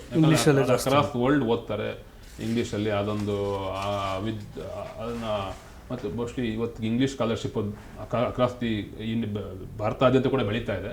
ಸೊ ಅದು ಅಕ್ಸೆಸಬಲ್ ಆಗಿರುತ್ತೆ. ಮೋಸ್ಟ್ಲಿ ಪರಿಕಲ್ಪನೆಗಳನ್ನ ಎಕ್ಸ್ಪ್ಲೇನ್ ಮಾಡೋದು ಕೂಡ ಈಸಿ ಇಂಗ್ಲೀಷಲ್ಲಿ ಅನ್ಸುತ್ತೆ, ಅದನ್ನ ಅರ್ಥ ಮಾಡ್ಕೊಳ್ಳೋದು ಕೂಡ. ಸೊ ಆ ಮಟ್ಟದಲ್ಲಿ ಇಂಗ್ಲೀಷಲ್ಲಿ ಅದು ಜಾಸ್ತಿ ಬರ್ತಾ ಇರೋದ್ರಿಂದ, ಮತ್ತು ಅದನ್ನು ನಾನು ಜಾಸ್ತಿ ತಮಿಳುನಾಡಿನಲ್ಲಿ ಅದನ್ನು ಆ ರೀತಿ ಪುಸ್ತಕಗಳು ಜಾಸ್ತಿ ಬರೋದು ಕೂಡ ನೋಡ್ತಾ ಇದ್ದೀನಿ. ಓಕೆ. ಈಗ ನಿಮ್ಮದು ಆಕೃತಿ ಬುಕ್ ಶಾಪ್ ಇದೆ, ಹೊಸದಾಗಿ ಬಸವೇಶ್ವರ ನಗರದಲ್ಲಿ ರೀಲೊಕೇಟ್ ಆಗಿದ್ದೀರಾ ಸರ್. ಈ ಬುಕ್ ಶಾಪಲ್ಲಿ ನಿಮ್ಗೆ ಯಾವುದಾದ್ರೂ ಒಂದು ಬಹಳ ಅನುಭವ ಏನಾದರೂ ನಿಮ್ಗೆ ಯಾವಾಗಲೂ ಏನೋ ಒಂದು ಮಿಸ್ ಆಗಿ ಆಗಿರ್ಬೋದು, ಅಥವಾ ಯಾರೋ ಬಂದು ನಿಮಗೆ ಆ ಗ್ರಾಹಕರ ಜೊತೆ ಯಾವ್ದಾದ್ರು ಆಗಿರೋ ಒಂದು ಅನುಭವ ಹಂಚ್ಕೋಬೋದಾ? ಓಕೆ. ಇದು ಅಲ್ಲ, ಗ್ರಾಹಕರ ಜೊತೆ ಅವಾಗವಾಗ ಒಳ್ಳೊಳ್ಳೆ ಅನುಭವಗಳು ಆಗ್ತಾ ಇರ್ತವೆ, ಬರ್ತಾರೆ. ಬಟ್ ಎಷ್ಟೋ ಜನ ಬರ್ತಾರೆ ಅಂದರೆ ಕೆಲವು ದಿನಗಳ ಹಿಂದೆ ನಾನು ರಾಜೇಂದ್ರದಲ್ಲಿ ಇರಬೇಕಾದ್ರೆ ಯಾರೊಬ್ಬ ಹುಡುಗ, ನಾನು ಹುಡುಗ ಅಂದರೆ ಈಸ್ ಆಲ್ಮೋಸ್ಟ್ ಟೀನೇಜರ್ ಬಂದರು, ಪುಸ್ತಕ ತಗೊಂಡ್ರು. ಅವ್ರು ಇವಾಗೆಲ್ಲ ಬೇರೆ ಕಡೆ ರಿಲೋಕೇಟ್ ಆಗ್ಬಿಟ್ಟಿದ್ರಂತೆ. ನಾನು ಇಲ್ಲಿ ಸಣ್ಣ ಹುಡುಗ ಆಗಿರ್ಬೇಕಾದ್ರೆ ಬರ್ತಾ ಇದ್ದೆ, ನಾನು ಈಗ ಬಂದು ನನಗೆ ಮತ್ತೆ ಖುಷಿ ಆಯಿತು ಅಂತ ಹೇಳ್ಕೊಂಡ್ರು. ಈ ಥರದ ಎಕ್ಸ್ಪೀರಿಯನ್ಸ್ಗಳು ತುಂಬ ಆಗ್ತಾ ಇರ್ತವೆ. ಬಟ್ ಅದರ್ವೈಸ್ ನಾನು ನಮ್ಮ ಶಾಪಲ್ಲಿ ಬಹುತೇಕ ಆದಷ್ಟು ತಿಂಗಳಿಗೊಂದು ಒಂದು ಲಿಟರ್ ಇವೆಂಟ್ ಮಾಡಕ್ಕೆ ಟ್ರೈ ಮಾಡ್ತೀವಿ. ಓಕೆ. ಅದು ಆದಷ್ಟು ಪ್ರೋಗ್ರೆಸಿವ್ ರೈಟರ್ಸ್, ಪ್ರೋಗ್ರೆಸಿವ್ ಥಿಂಕರ್ಸ್ನ ಕರೆಸಿ ಚರ್ಚೆ ಮಾಡ್ತೀವಿ. ಇತ್ತೀಚೆಗೆ ಅಂದ್ರೆ ನಮ್ಮಲ್ಲಿ ಪಾರ್ಟ್ ಅಪಾರ್ಟ್ ಪುಸ್ತಕ ಬರೆದ ಅಶೋಕ್ ಗೋಪಾಲ್ ಅವರು ಬಂದು ಮಾತಾಡಿದ್ರು. ನಮ್ಮ ಮನೆಗಾರ ತುಂಬಾಡಿ ರಾಮಯ್ಯ ಮಾತಾಡಿದ್ರು. ಈ ಹಿಂದೆ ನಮ್ಮಲ್ಲಿ KV ನಾರಾಯಣ್ ಬಂದು ಚರ್ಚೆ ಮಾಡಿದ್ದಾರೆ, ನುಡಿಗಳ ಅಳಿವು ಪುಸ್ತಕದ ಬಗ್ಗೆ ಮಾತಾಡಿದ್ದಾರೆ. ಮತ್ತೆ ಹಿಂದೆ ಆಕಾಶ್ ಸಿಂಗ್ ರಾಥೋರ್ ಬಂದಿದ್ರು. ಈ ಥರದ ಆದಷ್ಟು ವೈಚಾರಿಕವಾದ ಆಂಟಿ ಕ್ಯಾಸ್ಟ್ ಚಿಂತನೆಗಳನ್ನ, ಪುಸ್ತಕಗಳನ್ನ, ಅದ್ರ ಬಗ್ಗೆ ಚರ್ಚೆ ಜಾಸ್ತಿ ಮಾಡುವಂಥ ಲಿಟ್ರರಿ ಇವೆಂಟ್ಸು ಮತ್ತು ನಾನ್ ಫಿಕ್ಷನ್ ಬುಕ್ಸ್ಗಳ ಬಗ್ಗೆ ಚರ್ಚೆಗಳು. ಪೆಗ್ಗಿ ಮೋಹನ್ ಇತ್ತೀಚೆಗೆ ಅವರದೊಂದು ವ್ಯಾಂಡರರ್ಸ್ ಕಿಂಗ್ಸ್ ಅಂಡ್ ಅಂತ ಒಂದು ಭಾಷೆ ಬಗ್ಗೆ ಒಂದು ಪುಸ್ತಕ ಮಾಡಿದೆ, ಅದ್ರ ಬಗ್ಗೆ ಒಂದು ಚರ್ಚೆ ಇಟ್ಕೊಂಡಿದೆ. ಈ ರೀತಿ ಚರ್ಚೆಗಳು ಮಾಡ್ತಾ ಇದೀವಿ. ಇದರಿಂದ ಕನೆಕ್ಟ್ ಆಗ್ತಾರೆ ಜನಗಳು. ಎಷ್ಟೋ ಜನ ನನಗೆ ಈ ಚರ್ಚೆಗಳಿಂದ ನಾನು ಓದಕ್ಕೆ ತೆರ್ಕೊಂಡೆ ಅಂತ ಹೇಳಿದ್ರು ತುಂಬಾ ಜನ ಇದ್ದಾರೆ. ಓಕೆ. ಅದು ಆಕ್ಚುಲಿ ತುಂಬಾ ಇಂಪಾರ್ಟೆಂಟ್ ಅಂತ ಅನ್ಸುತ್ತೆ. ಯಾಕಂದ್ರೆ ಇದು ಇದು ಇಲ್ಲ. ಈ ಕೆಲವೊಂದೊಂದು ಬೆಂಗಳೂರಲ್ಲೇ ನಾವು ನೋಡಿದಾಗೆ ಕೆಲವೊಂದೊಂದು ದೊಡ್ಡ ದೊಡ್ಡ ಮಾಲ್ಗಳಲ್ಲೂ ಸಹ ಉದ್ಯಮ ನಡೆಸ್ತಿರೋರು ಇದ್ದಾರೆ, ಪುಸ್ತಕದ ಉದ್ಯಮ. ಬಟ್ ನೀವು ಸಣ್ಣ ಇಂಡಿಪೆಂಡೆಂಟ್ ಆಗಿರೋ ಕಾರಣ ಕೆಲವೊಂದೊಂದು ಜೀರುಂಡೆ ಆಗಿರ್ಬೋದು, ಆಕೃತಿ ಆಗಿರ್ಬೋದು, ಮತ್ತು ಕೆಲವರು. ಬಟ್ ಅದು ಕಾಂಪಿಟೇಷನ್ ತುಂಬಾ ಕಷ್ಟ ಇದೆ ಅಲ್ಲ ಸರ್, ದುಡಿಮೆ ನಿಮ್ಗೆ ಹೇಳ್ಕೊಳಂಗಿಲ್ಲ. ಯಾಕಂದ್ರೆ ಆ ಮಾಲ್ಗಳಲ್ಲಿ ಸಿಗೋ ಒಂದು ಇದು ಸಣ್ಣ ಸಣ್ಣ ಇಂಡಿಪೆಂಡೆಂಟ್ ಶಾಪಿಂಗ್ ಎಕ್ಸ್ಪೀರಿಯನ್ಸ್ ಹೋಗಿರ್ತಾರೆ. ಎಷ್ಟೋ ಸಲ ಅವ್ರಿಗೊಂದು ಚಪ್ಪಲಿ ಸಿಗುತ್ತೆ, ಒಂದು ಸೀರೆ ಸಿಗುತ್ತೆ, ಒಂದು ಶರ್ಟ್ ಸಿಗುತ್ತೆ, ಜೊತೆಗೆ ಪುಸ್ತಕ ಸಿಗುತ್ತೆ, ಎತ್ಕೊಂಡ್ಬಿಡ್ತಾರೆ. ಅವ್ರಿಗೆ ಒಂದ್ ದಿನ ಕಳಿಬಹುದು. ಬಟ್ ನಮಗೆ ಅಂದ್ರೆ ಪಾಪ ಪುಸ್ತಕಕ್ಕೋಸ್ಕರ ಬರ್ಬೇಕು, ಯಾರು ಗ್ರಾಹಕರು ಬರ್ಬೇಕು, ಅದನ್ನ ನೋಡ್ಕೊಂಡೆ ಬರ್ಬೇಕು. ಸೊ ನೀವು ಈ ತರ ಇವೆಂಟ್ ಮಾಡ್ಬೇಕಾದ್ರೂ ಕ್ರೌಡ್ ಪುಲ್ಲಿಂಗ್ ಜಾಸ್ತಿ ಆಗುತ್ತೆ ಅಂತ ನಾನು. ಹೌದೌದು, ಇವೆಂಟ್ ಗಳಿಂದ ಎಷ್ಟೊಂದು ಜನ ಬೇರೆ ಬೇರೆ ಜನಗಳ ಪರಿಚಯ ಆಗಿದೆ. ಅವ್ರು ಮತ್ತೆ ಬರಕ್ ಶುರು ಮಾಡಿದ್ದಾರೆ. ಅವರೇ ಕೇಳ್ತಾರೆ ನೆಕ್ಸ್ಟ್ ಇವೆಂಟ್ ಯಾವಾಗ ಅಂತ. ಹೌದು, ಅದೊಂದು ಪ್ರಮೋಷನಲ್ ಇವೆಂಟ್ ತರನು ಅನ್ಸುತ್ತೆ ಲಿಟರಲಿ. ಮತ್ತೆ ಅದು ಎಕ್ಸ್ಚೇಂಜ್ ಆಫ್ ಥಾಟ್ಸ್ ಆಗುತ್ತೆ. ಅದು ಬಹಳ ಆಕ್ಚುಲಿ ಇಂಪಾರ್ಟೆಂಟ್ ಅಂತ ಅನಿಸ್ತು. ಮತ್ತೀಗ ನಾವು ಕೊನೆಯದಾಗಿ ನಾವು ಹೇಳ್ಬೇಕಂದ್ರೆ A reader is who leaves 100 years before ಈ ಡೈಸ್ ಅಂತ ಹೇಳ್ತಾರೆ. ಯಾಕಂದ್ರೆ ನೀವು ಈ ಪುಸ್ತಕಗಳನ್ನ ಪಬ್ಲಿಷ್ ಮಾಡೋದ್ರಿಂದ ಇರ್ಬೋದು ಅಥವಾ ಸೇಲ್ ಮಾಡೋದ್ರಿಂದ ಇರ್ಬೋದು, ನಿಮಗೆ ಇದರಲ್ಲಿ 2 ಅಂಶ ನಾನು ಭಾಳ ಗುರುತಿಸಿದೆ. ಏನಂದರೆ, ಒಂದು ನಿಮಗೆ ಸಾಹಿತ್ಯ ಒಂದು ಪ್ರೀತಿನೂ ಇದೆ, ಮತ್ತು ಇನ್ನೊಂದು ಬಿಸ್ನೆಸ್ಸು ಇದೆ. ಇವೆರಡನ್ನು ನೀವು ಹೆಂಗೆ ಸಮತೋಲನವಾಗಿ ಅಥವಾ ನೀವು ಯಾವ ಥರ ದೃಷ್ಟಿನ ಇಟ್ಕೊಂಡು ನೋಡ್ತಾರೆ? ಯಾಕಂದರೆ ಎರಡನ್ನೂ ಬ್ಯಾಲೆನ್ಸ್ ಮಾಡಬೇಕು. ಖಂಡಿತ ಇದು ಸ್ವಲ್ಪ ಕಷ್ಟದ ಸಂಗತಿನೇ. ಅಟ್ಲೀಸ್ಟ್ ನನ್ನ ಎಕ್ಸ್ಪೀರಿಯನ್ಸಲ್ಲಿ ಮಾತ್ರ ಮಾತಾಡ್ಬೋದು. ಅಂದರೆ ಇತ್ತೀಚೆಗೆ ಜನಗಳನ್ನ ಯಾವ ಥರ ಹಚ್ಚಿಬಿಟ್ಟಿದ್ದಾರೆ ಅಂದರೆ, ಜನ ಸಿಕ್ಕಾಪಟ್ಟೆ ಪಾಪ್ಯುಲರ್ ಆದ ಪುಸ್ತಕಗಳನ್ನ ಓದೋದು, ಅಥವಾ ಸೆಲ್ಫ್ ಡೆವಲಪ್ಮೆಂಟ್ ಅಂತ ಏನೊಂದು ಅದೊಂದು ಗಿಮಿಕರಿ ಅಥವಾ ಅದೊಂದು ಫ್ರಾಡ್ ಅಂತಾನೆ ಹೇಳ್ಬೋದು. ಅಷ್ಟು ಪುಸ್ತಕಗಳು ಬಂದ್ರೆ ಸೆಲ್ಫ್ ಅದು ನಿಜವಾಗ್ಲೂ ಸೆಲ್ಫ್ ಹೆಲ್ಪ್ ಆಗುತ್ತಲ್ಲೋ ಗೊತ್ತಿಲ್ಲ.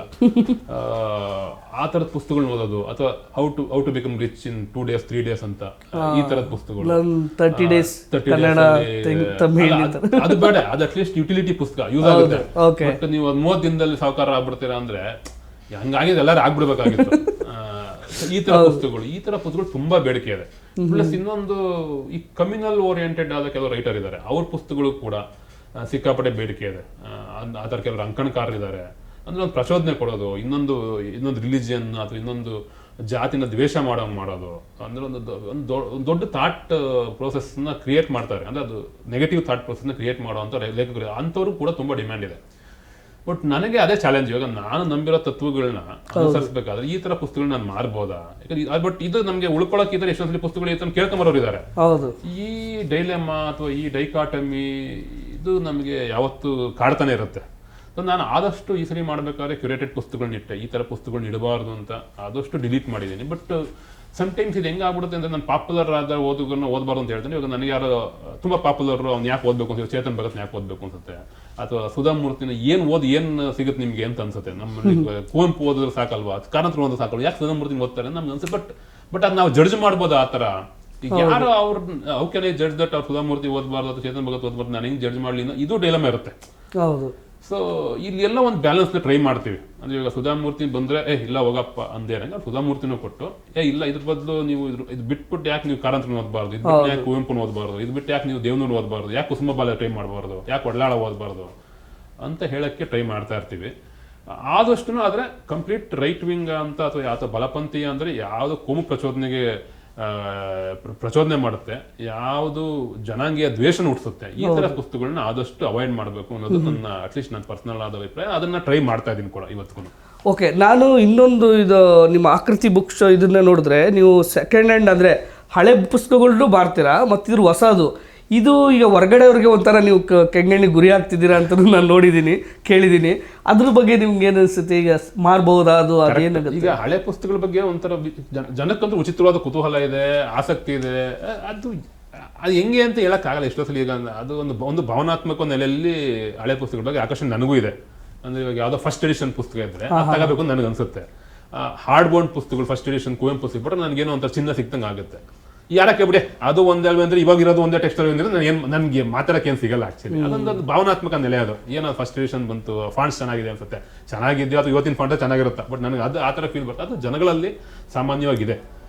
ಅಥವಾ ಯಾರ್ದೋ ಸಿಗ್ನೇಚರ್ ಇರುತ್ತೆ. ಈಗ ಯಾರೋ ಕುವೆಂಪು ಯಾರಿಗೋ ಸೈನ್ ಮಾಡ್ಕೊಡ್ತಾರೆ, ಲಂಕೇಶ್ ಯಾರಿಗೋ ಸೈನ್ ಮಾಡ್ಕೊಟ್ಟಿರ್ತಾರೆ, ಅದೇನೋ ಒಂದು ಸಣ್ಣ ಮಟ್ಟದ ರೋಮಾಂಚನ ಆಗುತ್ತೆ, ಅವ್ರು ಓದಿದ್ರು ಇವ್ರು ಓದಿದ್ರು ಅಂತ. ಅದು ಭಾವನಾತ್ಮಕವಾಗಿ ಅದ್ರಲ್ಲಿ ಏನು ಅನುಮಾನ ಇಲ್ಲ. ಬಟ್ ಈ ಥರದ್ದು ಜನಗಳಲ್ಲೂ ಇದೆ, ಸುಮಾರು ಜನ ನಮ್ಮ ಗ್ರಾಹಕರಲ್ಲೂ ಈ ಥರದ್ದೊಂದು ಅದಕ್ಕೆ ಏನು ವರ್ಡ್ ಗೊತ್ತಿಲ್ಲ, ಅದು ಈ ಥರದೊಂದು ಕುತೂಹಲ ಇರುತ್ತದೆ. ಸೊ ಅದನ್ನ ಹುಡ್ಕೊಂಬರ್ತಾರೆ, ಹಳೆ ಪುಸ್ತಕ ಹುಡ್ಕೊಂಬರ್ತಾರೆ. ಇನ್ನೊಂದು ಎರಡನೇದು ಎಷ್ಟೊಂದ್ಸರಿ ಔಟ್ ಆಫ್ ಪ್ರಿಂಟ್ ಆಗ್ಬಿಡುತ್ತೆ ಪುಸ್ತಕಗಳು. ಆ ಪುಸ್ತಕಗಳು ಸಿಗದೆ ಜನಕ್ಕೆ ಖುಷಿ ಆಗುತ್ತೆ. ತುಂಬಾ ಜನ ಹುಡುಕ್ತಾ ಇರ್ತಾರೆ, ಯಾವುದೋ ಒಂದು ಹಳೆ ಕಸ್ತೂರಿ ಮ್ಯಾಗ್ಝಿನ್ ಹುಡುಕ್ತಾ ಇರ್ತಾರೆ, ಇನ್ನೇನೋ ಹುಡುಕ್ತಾ ಇರ್ತಾರೆ. ಅವು ಸಿಕ್ಕಿದಾಗ ಭಾರಿ ಖುಷಿ. ಏನೋ ಒಂದು ಲೇಖನ ಹುಡುಕ್ತಾ ಇರ್ತಾರೆ. ಈಗ ಹಳೆ ಕಸ್ತೂರಿ ಮ್ಯಾಗ್ಝಿನ್ಗಳಲ್ಲಿ ಕೊನೆಗೆ ಪುಸ್ತಕ ವಿಭಾಗ ಅಂತ ಬರ್ತಾ ಇತ್ತು. ಯಾವ್ದೋ ಈಗ ಹಳೆ ಇಂಗ್ಲಿಷ್ ಕ್ಲಾಸಿಕ್ಸ್ ನ ಕಂಡೆನ್ಸ್ ಮಾಡ್ಬಿಟ್ಟು ಒಂದು 10 ಪುಟ 20 ಪುಟ ಕನ್ನಡಕ್ಕೆ ಅನುವಾದ ಮಾಡಿ ಕಂಡೆನ್ಸ್ ಮಾಡಿ ಕೊಡ್ತಾ ಇದ್ದಾರೆ. ಅದನ್ನ ಹುಡುಕ್ತಾ ಇರ್ತಾರೆ, ಅದು ಓದ್ಬೇಕು ಅನ್ಸಿರುತ್ತೆ. ಅದು ಒಂದು ಯಾವತ್ತೋ ಓದಿರುತ್ತೆ, ಇನ್ನೊಂದ್ಸಲಿ ಓದ್ಬೇಕು ಅನ್ಸ್ತಾ ಇರ್ತದೆ. ಎಷ್ಟೊಂದ್ಸಲಿ ಈಗ ಔಟ್ ಆಫ್ ಪ್ರಿಂಟ್ ಅಂತ ಹೇಳಿದೆ, ಆ ಥರದ್ದು ಸುಮಾರು ಪುಸ್ತಕಗಳಿದಾವೆ. ಎಷ್ಟೋ ಸರಿ ರೀಪ್ರಿಂಟ್ ಆಗಲ್ಲ ಈ ಅಧ್ಯಯನ ಪುಸ್ತಕಗಳು. ಎರಡನೇ ಪ್ರಿಂಟ್ ಆದ್ರೆ ಹೋಗುತ್ತೋ ಇಲ್ವೋ ಅಂತ ಇರುತ್ತೆ. ಹಳೆ ಪುಸ್ತಕ ಬಗ್ಗೆ ಸಿಕ್ಕಾಗುತ್ತೆ. ಇದು ಇಂಪಾರ್ಟೆಂಟ್. ನಾನು ಕೇಳಿದ್ರೆ ಸೆಕೆಂಡ್ ಹ್ಯಾಂಡ್ ಬುಕ್ ಮಾರ್ಕೆಟ್ ಒಂದು ಪುಸ್ತಕ ಸಂಸ್ಕೃತಿನ ಕ್ರಿಯಾಶೀಲವಾಗಿಡೋದಕ್ಕೆ ಮತ್ತೆ ವೈಬ್ರೆಂಟ್ ಆಗಿ ಇಡೋದಕ್ಕೆ ಸೆಕೆಂಡ್ ಹ್ಯಾಂಡ್ ಪುಸ್ತಕಗಳು ತುಂಬಾ ಇಂಪಾರ್ಟೆಂಟ್. ಬಟ್ ಅದ್ರ ಬಗ್ಗೆ ಕೆಲವರು ಪ್ರಕಾಶಕರು ಕೆಟ್ಟದಾಗ ಮಾತಾಡ್ತಾರೆ. ಹೊಸ ಪುಸ್ತಕಗಳು, ಹಳೆ ಪುಸ್ತಕಗಳು ಇಟ್ಬಿಟ್ರೆ ಎಕ್ಸಿಬಿಷನ್ಗಳಿದೆ, ಹೊಸ ಪುಸ್ತಕ ತಗೊಳ್ಳಲ್ಲ. ಅದು ನಾನು ನೋಡೇ ಇಲ್ಲ. ಹಳೆ ಪುಸ್ತಕಗಳಿದೆ, ಹಳೆ ಪುಸ್ತಕ ತಗೋತಾರೆ, ಹೊಸ ಪುಸ್ತಕನೂ ತಗೋತಾರೆ. ಆಯ್ಕೆ ಅವ್ರದ್ದು ಆಯ್ಕೆ. ಎಲ್ಲಾರು ಎಷ್ಟೊಂದ್ ಸರಿ ಹಳೆ ಪುಸ್ತಕಗಳು ಆಗಲ್ಲ, ಅಂದ್ರೆ ಡಸ್ಟ್ ಅಲರ್ಜಿ ಇರುತ್ತೆ, ಇಲ್ಲ ನಾನು ಹೊಸ ಪುಸ್ತಕ ಬೇಕು ಅಂತ ತಗೊಂಡೋಗಿದ್ದಾರೆ. ನೀನು ಹಳೆ ಪುಸ್ತಕ ಫಸ್ಟ್ ಎಡಿಷನ್ ಮಳೆಗಳ ಮೊದಲು ಇಟ್ಬಿಟ್ಟು ಹೊಸ ಇಟ್ಟರು ಕೆಲವರು ನಾನು ಹೊಸದೇ ಕೊಡಪ್ಪ ಅನ್ನೋರು ಇದ್ದಾರೆ. ಸೊ ಈ ರೀತಿ. ಬಟ್ ಪುಸ್ತಕ ಸಂಸ್ಕೃತಿನ ಆಕ್ಟಿವ್ ಆಗಿಡಕ್ಕೆ, ವೈಬ್ರೆಂಟ್ ಆಗಿಡಕ್ಕೆ, ಕ್ರಿಯಾಶೀಲವಾಗಿಡಕ್ಕೆ ಹಳೆ ಪುಸ್ತಕದ ಮಾರ್ಕೆಟ್ ವೆರಿ ಇಂಪಾರ್ಟೆಂಟ್. ಇದು ಅಕ್ರಾಸ್ ದಿ ವರ್ಲ್ಡ್ ಪ್ರೂವನ್. ಇದು ಎಲ್ಲ ಎಷ್ಟೋ ಸರಿ ನಾವು ಬೇರೆ ರಾಜ್ಯಕ್ಕೆ ಹೋದಾಗ ಇಲ್ಲಿ ಹಳೆ ಪುಸ್ತಕದ ಅಂಗಡಿ ಯಾವ್ದು ಅಂತ ಹುಡ್ಕೊಂಡು ಹೋಗ್ತೀವಿ. ನಮ್ಗೆ ಅಲ್ಲಿ ಯಾವ್ದು ಕೇರಳದಲ್ಲಿ ವೈಕಂ ಬಶೀರ್ ಯಾವ್ದೋ ಒಂದು ಕಥಾ ಸಂಕಲನ ಹಳೆ ಸಿಕ್ಬಿಟ್ರೆ ಖುಷಿ ಆಗುತ್ತೆ. ನಾವು ಇಲ್ಲಿ ಬೆಂಗಳೂರಲ್ಲಿ ನೋಡಿರಲ್ಲ ಎಡಿಷನ್, ಖುಷಿ ಆಗುತ್ತೆ. ಈ ತರದ್ದು ಆಗ್ತಾ ಇರುತ್ತೆ. ಸರ್, ಕೊನೆಯದಾಗಿ ಒಬ್ರು ಪ್ರಕಾಶಕರಾಗಿ, ಒಬ್ರು ಮಾಲೀಕರಾಗಿ ಅಂಗಡಿದು, ಮತ್ತು ಇನ್ನೂ ಮುಖ್ಯವಾಗಿ ಸಂಪಾದಕರು, ನಾನು ಗೌರಿ ಮತ್ತು ನ್ಯಾಯಪಥ ಪತ್ರಿಕೆಗೆ, ನೀವು ವೀಕ್ಷಕರಿಗೆ ಈ ಅಕ್ಷರ ಚಳುವಳಿ ಆಗಿರ್ಬೋದು, ಅದೊಂಥರ ಚಳುವಳಿ ಅಂತಲೇ ಹೇಳ್ಬೋದು. ಯಾಕಂದರೆ ನಾವು ಏನು ಓದಿರ್ತೀವೋ ಅದೇ ನಮಗೆ ಇದಾಗುತ್ತೆ. ಹಂಗಾಗಿ ಅದ್ರ ಬಗ್ಗೆ ನಮ್ಮ ವೀಕ್ಷಕರಿಗೆ ಏನೇನು ತಿಳಿಸೋಕ್ಕೆ ಇಷ್ಟಪಡ್ತೀರಿ? ಖಂಡಿತ. ದಯವಿಟ್ಟು ಒಂದೆರಡು ರಿಕ್ವೆಸ್ಟ್ಗಳಷ್ಟೇ. ನೀವು ನಿಮ್ಮ ಚಾಯ್ಸ್ನ ಕಳ್ಕೋಬೇಡಿ. ಆನ್ಲೈನ್ಗಳಲ್ಲಿ ಪುಸ್ತಕಗಳನ್ನ ಕೊಂಡ್ಕೊಳ್ಳೋಕೆ ಹೋಗಿ ಅಲ್ಲಿ ಇದು ಮಾಡೋಕೆ ಹೋಗಿ ನೀವು ಪುಸ್ತಕದ ಅಂಗಡಿಗಳು ಭೇಟಿ ಕೊಡಿ. ನೀವು ನಿಮ್ಮ ವಿವೇಚನೆ ಬಳಸಿ ಬ್ರೌಸ್ ಮಾಡಿ ಪುಸ್ತಕಗಳನ್ನ ಕೊಂಡ್ಕೊಳ್ಳಿ, ಚರ್ಚೆ ಮಾಡಿ. ಮತ್ತು ಇವತ್ತು ಡಿಜಿಟಲ್ ಯುಗ, ಇ ಬುಕ್ಸು ಒಂದಷ್ಟು ಪಾಪ್ಯುಲರ್ ಆಗಿ ಟ್ರೈ ಮಾಡ್ತು, ಆಡಿಯೋ ಬುಕ್ಸ್ ಬರ್ತಾ ಇದಾವೆ. ಬಟ್ ಇ ಬುಕ್ಸ್ ಒಂದು ಗ್ರಾಫ್ ಮೇಲೋಗ ಟಪ್ ಅಂತ ಕೆಳಗಡೆ ಹೇಳ್ಬಿಡ್ತು, ಅಷ್ಟು ಪಾಪ್ಯುಲರ್ ಆಗಲಿಲ್ಲ. ಕಿಂಡಲ್ ಮಾಡಿದ್ರು, ಅದು ಮಾಡಿದ್ರು, ಇದು ಮಾಡಿದ್ರು. ಬಟ್ ಆದ್ರೆ ಆಡಿಯೋ ಬುಕ್ಸ್ ನಿಜವಾಗ್ಲೂ ಕ್ಲಿಕ್ ಆಗ್ತಿದೆ. ಯಾಕಂದ್ರೆ ಸುಮಾರು ಜನ ಕಾರಲ್ಲಿ ಟ್ರಾವೆಲ್ ಮಾಡ್ತಾ ಇರ್ತಾರೆ, ಅವ್ರಿಗೆ ಆ ಟೈಮ್ ನ ಹೆಂಗ್ ಕಳಿಬೇಕು ಅಂದ್ರೆ ಆಡಿಯೋ ಬುಕ್ಸ್ ಕೇಳಿಸ್ಕೊತಾರೆ. ಆ ಟೈಮ್ ಗ್ಯಾಪ್ ಅಲ್ಲಿ ಕಳೆದಂಗ ಆಗುತ್ತೆ, ಬಟ್ ಅವ್ರಿಗೊಂದು ಬೇರೆ ಎಕ್ಸ್ಪೀರಿಯನ್ಸ್ ಸಿಗುತ್ತೆ. ಬಟ್ ನನಗೆ ಪರ್ಸನಲ್ ಆಗಿ ಆಡಿಯೋ ಬುಕ್ಸ್ ಯಾವತ್ತೂ ರುಚಿಸಿಲ್ಲ. ನನಗೆ ಓದ್ಬೇಕಾದ್ರೆ ಸಿಗೋ ಎಕ್ಸ್ಪೀರಿಯನ್ಸೇ ಬೇರೆ. ಸೊ ಬಟ್ ನೀವು ಬೇರೆ ಬೇರೆ ಫಾರ್ಮಲ್ಲಿ ಕೂಡ ಪುಸ್ತಕಗಳನ್ನ ಸ್ವೀಕರಿಸ್ತಾ ಇದ್ರು. ಆಡಿಯೋ ಬುಕ್, ಇ ಬುಕ್ ಅಥವಾ ಪ್ರಿಂಟ್ ಫಾರ್ಮ್ಯಾಟ್ ಆದ್ರೂ ಆದಷ್ಟು ಇಂಡಿಪೆಂಡೆಂಟ್ ಬುಕ್ ಸೆಲ್ಲರ್ಸು, ಇಂಡಿಪೆಂಡೆಂಟ್ ಪ್ರಕಾಶಕರಿಂದ ಅದನ್ನು ತಗೊಳ್ಳಿ. ಮತ್ತೆ ದೇಶನ ಪ್ರಗತಿಯತ್ತ ಕೊಂಡೊಯ್ಯಬಲ್ಲ, ಮತ್ತೆ ನಮ್ಮ ತಿಳುವಳಿಕೆನ ಹೆಚ್ಚು ಮಾಡಬಲ್ಲ, ಮತ್ತೆ ಒಂದು ವಿಶಾಲವಾದ ದೃಷ್ಟಿಕೋನವನ್ನ ಸೃಷ್ಟಿ ಮಾಡಬಲ್ಲ ಪುಸ್ತಕಗಳ ಬಗ್ಗೆ ತಿಳ್ಕೊಳ್ಳಿ, ಮತ್ತು ಆ ಪುಸ್ತಕಗಳನ್ನ ಹೆಚ್ಚು ಓದಿ, ಆ ಪುಸ್ತಕಗಳ ಬಗ್ಗೆ ವಿಷಯಗಳನ್ನ ಜಾಸ್ತಿ ನಿಮ್ಮ ಗೆಳೆಯರಿಗೆ ಮತ್ತು ಗೆಳತಿಯರಿಗೆ ಹಂಚಿ ಅಂತ ನನ್ನ ಕೋರಿಕೆ. Thank you sir. ಇಷ್ಟೊತ್ತು ನಮ್ಮ ಜೊತೆ ಇಡೀ ಒಂದು ಪ್ರಕಾಶನ ಆಗಿರ್ಬೋದು, ಒಂದು ಅಕ್ಷರದ ಚಳುವಳಿ, ಅಕ್ಷರದ ಒಂದು ಜನರನ್ನು ವಿಕಾಸದತ್ತ ತಗೊಂಡೋಗೋದು, ಹೇಗೆ ಅವರ ಒಂದು ಅನುಭವಗಳನ್ನು ನಮ್ಮ ಜೊತೆ ಇಷ್ಟೊತ್ತು ಬಂದು ಹಂಚ್ಕೊಂಡಿದ್ದಾರೆ.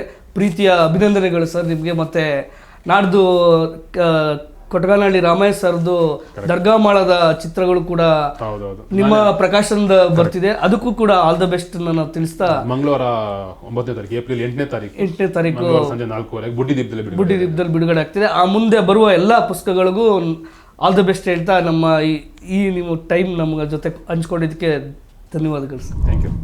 ಮತ್ತಷ್ಟು ವಿಶೇಷ ವಿಡಿಯೋಗಳನ್ನು ನೋಡಲು ಮತ್ತು ಹೊಸ ವಿಡಿಯೋಗಳ ಬಗ್ಗೆ ತಿಳಿಯಲು eedina.com ಯೂಟ್ಯೂಬ್ ಚಾನೆಲ್ ಸಬ್ಸ್ಕ್ರೈಬ್ ಮಾಡಿ ಮತ್ತು ಬೆಲ್ ಐಕಾನ್ ಕ್ಲಿಕ್ ಮಾಡಿ.